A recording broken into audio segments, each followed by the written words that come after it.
Ilang oras na lang po at sasalubungin na mamayang hating gabi ang Chinese New Year. At dahil Year of the Fire Rooster ngayon, naglipa na ang iba't ibang mga pampaswerte na tandang-inspired.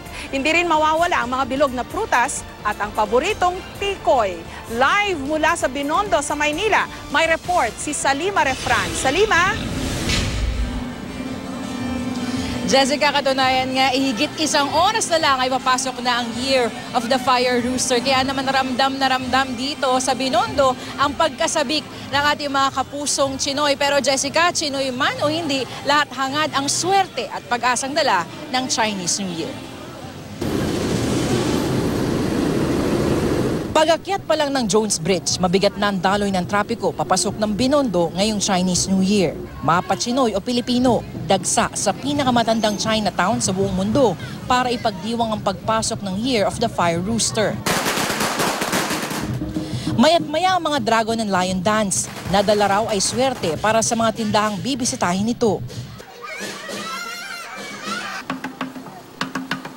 Agaw pansin naman ang kakaibang lion and dragon dance ng mga batang kaling ito. Gamit lang ang mga kinalakal na karton, sako at bote, costume na nila ito sa pagsasayaw.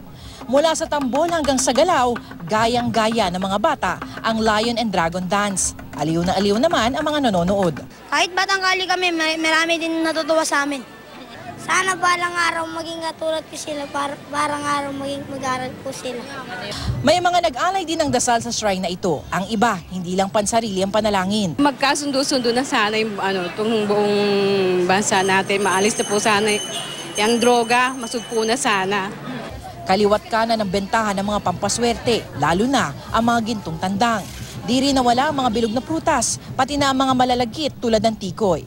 Ang Binondo Police pinag-usapan ng umalis ang mga nagtitinda sa bangketa para di na raw makasagabal pa sa daloy ng trapiko. Zero obstruction po, parang lumawaging ano. Zero obstruction? Oo, tinatanggalan. So ano pong ginagawa niyo po ngayon? Pamaliligpit. Lahat? Oo. Pero sir, hindi naman umalis eh. Lilipit po yan, kakakutin po yan pagka. Ang mga nagtitinda, imbis na umalis, pumwesto na lang sa kabilang gilid ng Ongpin Street.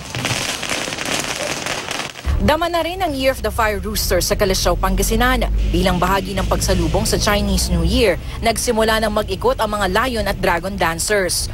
Una nilang inikot ang mga business establishment dahil swerte raw ito sa negosyo. The purpose of this lion dance, dragon and lion dance is to scare away the bad, evil. Mabisa rin daw pantaboy ng malas ang iba't ibang lucky charms. Sa Dagupan City, mabenta na ang mga pinaniniwalaang pampaswerte gaya ng gold coins. Meron ding luya at gabi na simbolo raw ng pagkakaisa. Jessica, nagpapatuloy naman ang programa dito nga sa Binondo Plaza at maya-maya lamang ay magsisimula na yung New Year's countdown na pangungunahan mismo ni Manila Mayor Joseph Estrada at ni Chinese Ambassador to the Philippines, Xiao Jianhua. At mula nga dito sa Binondo, Jessica, binabati namin lahat ng ating mga kapuso ng Kung Hei Fat Choy. Kung Hei Fat Choy, Salima Refran.